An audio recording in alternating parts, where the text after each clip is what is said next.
آگے ہے الفصل الثالث عن سعید بن الحارث بن المعلى رضی اللہ عنہ قولی، حضرت سے روایت کرتے ہیں صلی لنا ابو سعید الخدری رضی اللہ عنہ، ایک مرتبہ ابو سعید خدری صاحب نے ہمیں نماز پڑھائی فجہر بالتکبیر حین رفع رأسه من السجود، جب اس نے سجدے سے سر اٹھایا نا تو اس وقت تکبیر جہرن پڑھ لی۔ تو یہ کس بات کی دلیل ہے کہ امام کے لیے بہتر طریقہ یہ ہے نا کہ تکبیر زور سے پڑھے۔ وحین سجدہ، جب سجدہ کرتے اس وقت بھی وحین رفع من الرکعتین، جب دو رکعتوں سے اٹھتے۔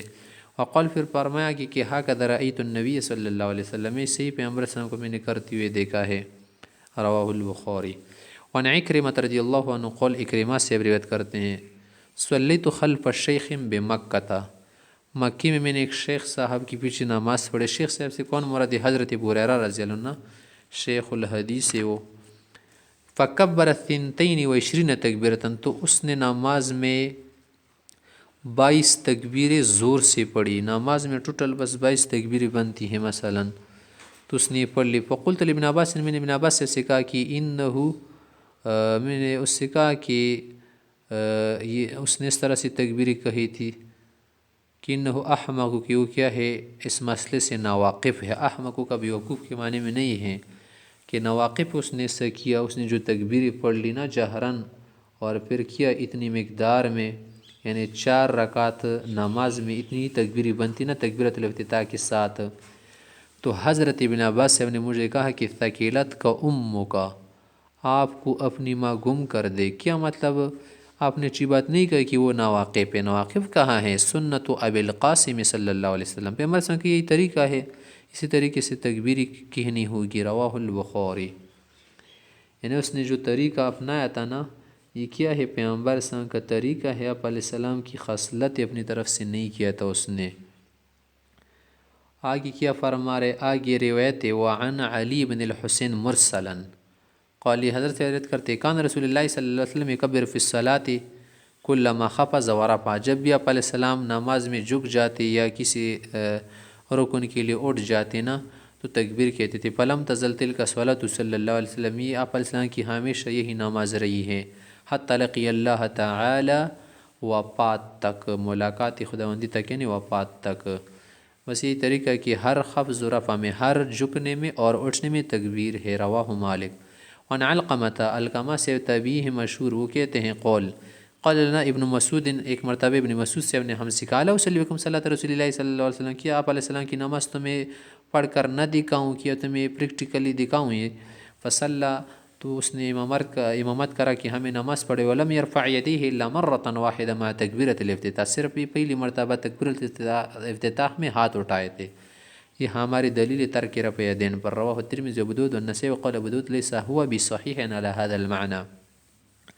وعن ابو حمید الساعدی رضی اللہ عنہ قال کان رسول اللہ صلی اللہ علیہ وسلم اذا قام الى الصلاۃ، جب آپ علیہ السلام نماز کے لیے کھڑے ہو جاتے، استقبل القبلہ، قبلے کی طرف رخ کرتے تھے،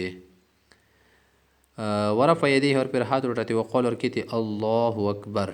رواہ ابن ماجہ۔ وعن ابی ہریرہ رضی اللہ عنہ قال صلی بنا رسول اللہ صلی اللہ علیہ وسلم الظہر، ایک مرتبہ علیہ السلام نے ظہر کی نماز ہمیں پڑھائی، وفی مؤخر الصفوف رجل، اور کسی پیچھے صف میں ایک آدمی تھا، فاساء الصلاۃ، اس نے نماز صحیح طرح سے نہیں پڑھی، نے ایسا کام کیا جس سے نماز خراب ہو رہی تھی۔ فلما سلم، جب آپ علیہ السلام نے سلام پھر دیا، ناداہ رسول اللہ صلی اللہ علیہ وسلم، آپ علیہ السلام نے اس کو آواز دی کہ یا فلان الا تتقی اللہ، کیا آپ کو اللہ سے ڈر نہیں لگ رہا؟ اللہ تعالیٰ نہیں دیکھ رہے آپ کیف تصلی، کیسے نماز پڑھتے آپ؟ انکم ترون، تم یہ سمجھ رہے کہ انہو یخفی علی شیء مما تصنعون، کہ جو کچھ تم کر رہے ہو یہ مجھ پر مخفی رہے گا، ایسا نہیں۔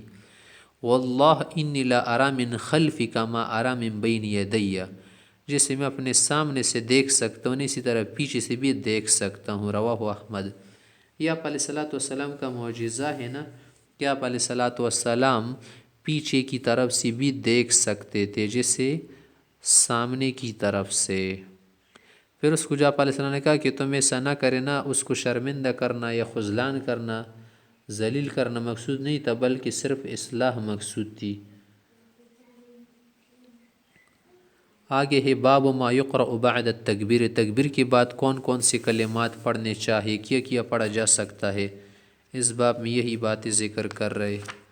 تکبیر میں آدمی یہ چیزیں پڑھ سکتے ہیں۔ الفصل الاول عن ابی ہریرہ رضی اللہ عنہ قول کان رسول اللہ صلی اللہ علیہ وسلم یسکت بین التکبیر و بین القراءۃ اسکاتۃ۔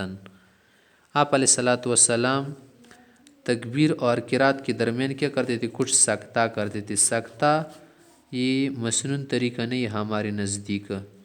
ہمارے نزدیک سکتہ وغیرہ نہیں کرے گا نا، فوراً کیا کرے گا؟ بس آگے چلا جائے گا، قرات فاتحہ وغیرہ کرے گا، اس کے لیے سکوت وغیرہ نہ کرے، سکتہ۔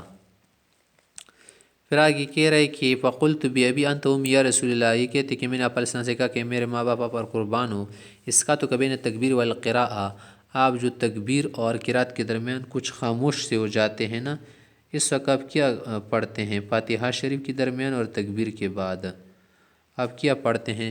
تو آپ علیہ السلام نے فرمایا کہ ما تقول؟ قل اقول اللہم باعد بینی و بین خطایای کما باعدت بین المشرق والمغرب، اللہ میرے اور گناہوں کے درمیان اتنا فاصلہ کر دے جیسے مشرق و مغرب میں فاصلہ ہے، مبالغے کے لیے ہیں۔